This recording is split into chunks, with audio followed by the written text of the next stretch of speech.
I would imagine that Twinkle Twinkle is a very popular ringtone that many parents use with their young children. Sure, but how many of those parents are standing trial for shooting Drew? Point taken.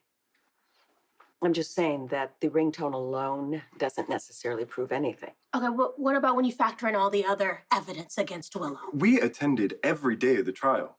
We know that Willow lied about her first alibi and her second one is thin. And even if you forget about Willow's cell phone ping, Turner had all that other evidence against her, but for some reason it was inadmissible. And the gun was found in her room at Elizabeth's.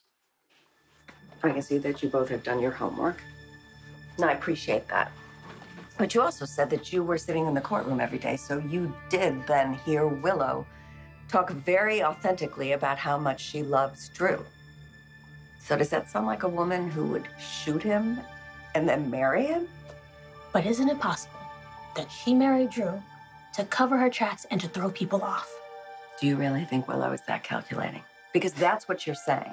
You're saying that all this time, she has fooled everyone into believing that she's this wonderful, warm, kind mother and nurse. But in reality, she's a cold-blooded killer who would shoot the man that she loves in the back, not once, but twice. There's one other thing to consider. The police found muddy footprints near Drew's back door.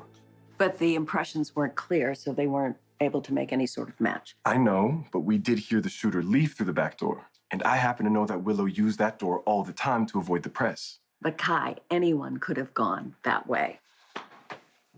Is there anything else that points to evidence that Willow was actually there?